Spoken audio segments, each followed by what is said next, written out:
Join me under the body of what is possibly the cleanest Z3 in the country. When I say clean, I mean totally rust-free and in incredibly good shape. So much so that you can still read the sticker on the bottom of the gearbox. This car only has 55,000 miles on it, and you can tell. But that isn't going to stop me pulling it apart. If you're wondering why the bottom of the car is all black, it's because I had it fully wax oiled and cavity sealed and everything. I have, however, just found a big lump of newspaper stuffed above the exhaust, which they left in there when they did it. Not very impressed with that. Not very impressed at all. Anyway, first thing to come off, soak the exhaust down with plus gas. Let's see if we can get that undone and removed. Celebratory moment, first bolt off. Even if it did sound like Sweet being tortured. But seriously, it could have been an awful lot worse. Very squeaky. But I guess that's this project officially begun. There we go. Apart from the rubbers fighting me, that was actually pretty straightforward. Fingers crossed everything else comes out as easily. Downside is it's a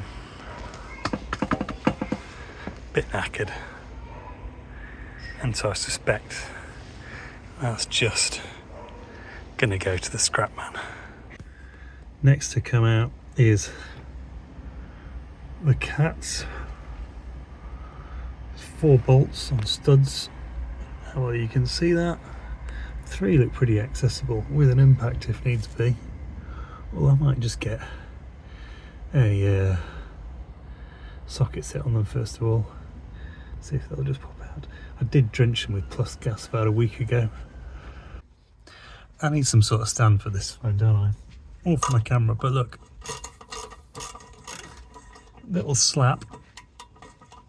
And it was all that these bolts needed to come away. Or nuts rather.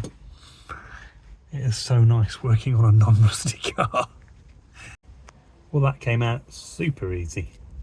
Let's see if I can show you here. What can you see?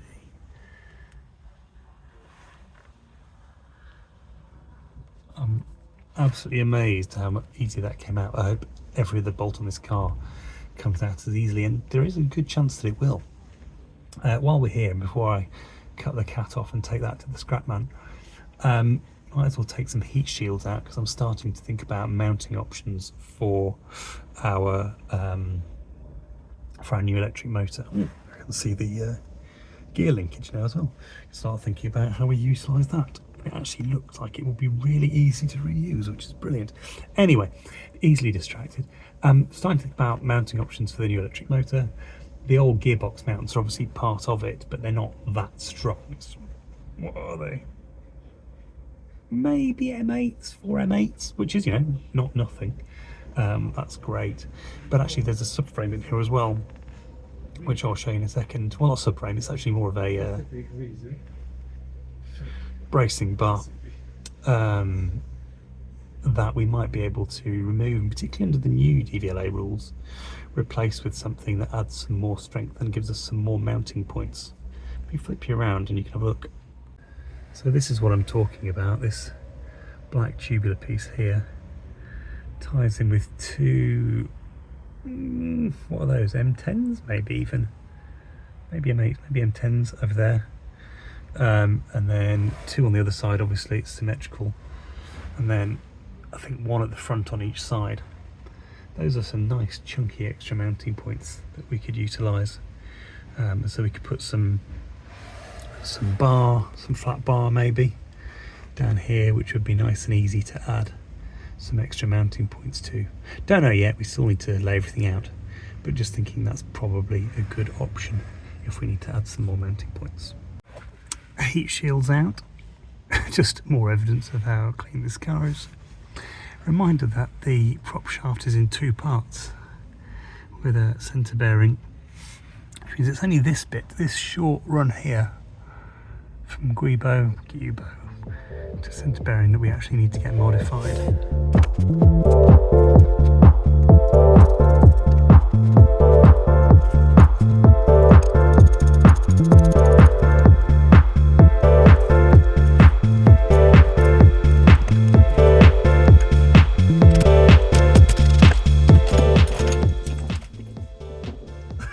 off it goes. It's a heavy little thing. Subframe bolts out, first two anyway. Any Z3 owner who has worked on their car will know what a miracle it is that both of those came out without any swearing. On the previous car, it was a job of weeks to get these out, I'm not exaggerating. Weeks of swearing, penetrant, very careful use of flames next to a fuel tank, welding multiple heads onto rusted bolts that had sheared before I could get them out. It was a nightmare. For these two to come out in 5 minutes flat is very welcome indeed.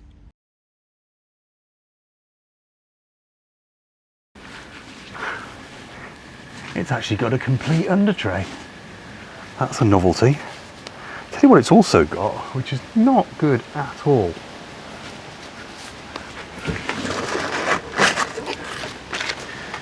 Is more paper butted right up against the fan belt. Not happy about that. But God, it's actually quite comfy down here. I'm still quite hungover. So, you know, maybe I'll just lie here for a bit.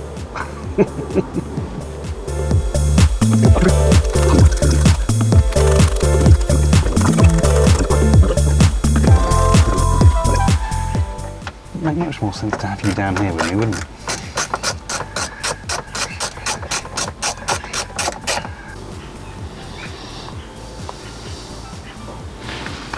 There we go. Trim disconnected. Not trim. Under trays slash wheel arch liners disconnected. And under tray disconnected from bumper. But that doesn't give me access. Oh, it does give me access in there to the back of the fog lights, so I can reach in and disconnect those now. Sorted. Next up, T50 on a long extension up into the crash bar. I don't know what you can see up that big dark hole. Probably not a lot. But anyway, you got to find the bolt head up there.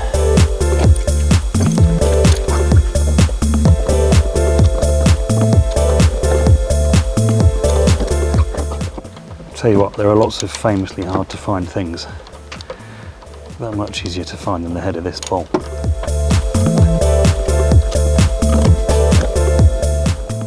I can see it.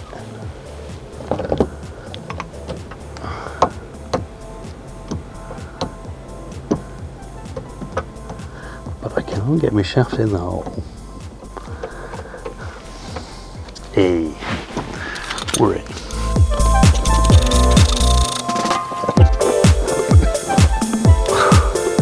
Apologies for any arse crack action.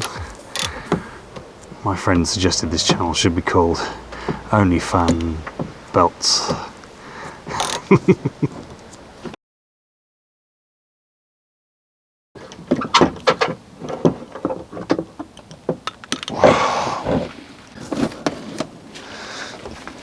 One loose bumper, which I want to be very careful with because it's in very good shape. Anything still holding it off? No.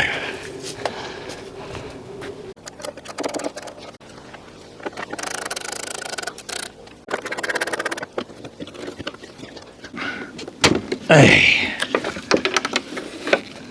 These are the bumper shocks. So these are just coming out now, all nice and easy.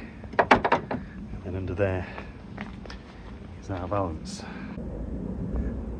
And there's our warnings about air conditioning in German, English and Japanese. That'll have to do for now, partly because my hangover is overtaking me and I'm shattered. And partly because I don't really want to be drilling around there or really taking anything more apart until I've got the this has all been degassed.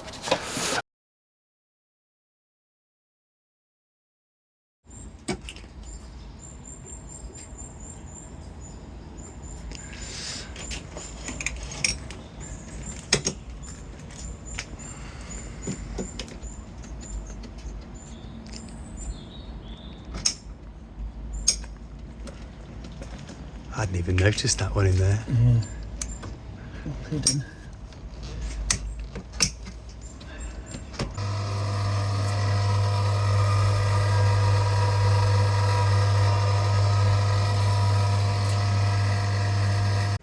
That was very easy and very quick. Highly recommend Darren at Trafford Mobile Air Conditioning.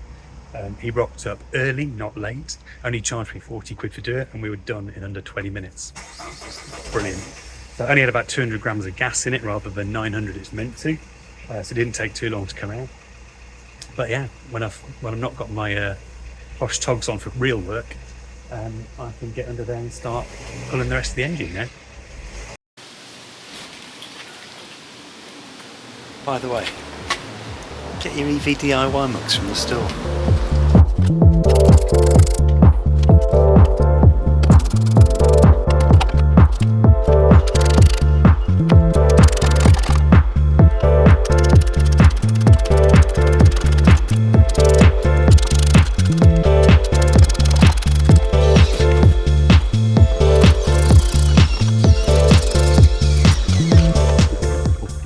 Right, we're at the messy part.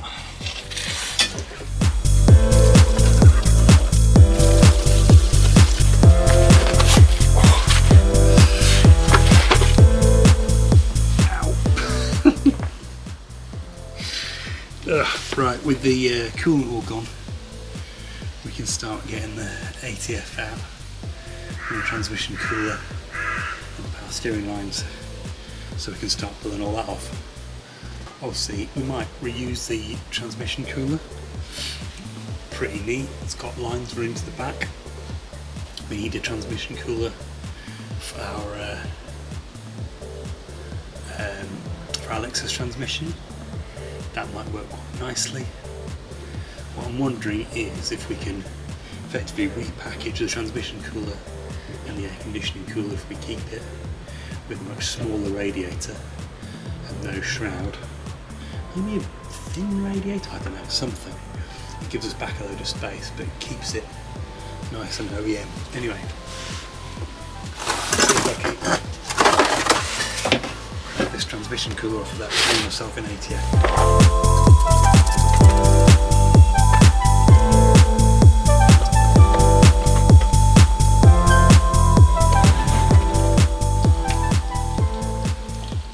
The oil pump on the L210 motor is integrated, so from my understanding all we need to provide is a cooler, and this one's pretty chunky. The engine bay is getting emptier and the parts pile is growing, including the radiator and transmission cooler over here, so that can all go in storage for now. Just taped up any holes because this is such a good engine. I don't want to risk it getting damaged before someone buys it off me. Likewise, stop any dripping from the of ATF from the transmission lines. To protect stuff from getting into the air conditioning lines, genuinely no brain safe. I've run out of steam. I think that's probably a good place to wrap this episode up. Right, that'll do for this one. I'm going to go and rest my aching head. Well, actually, I'm going to go and finally take the cat into the scrappy to get some money back for that I can spend on other things, including something I've just bought, which I will do a teardown of because I've not seen one yet. What might be quite a useful little component for EV conversions. So yeah. That'll be on the channel some point in the next fortnight. For that, we've got, depending on when this goes out, anyway, you may have just seen an episode of DIY EV Chat. If not, it's coming soon. Thanks for watching. Bye bye.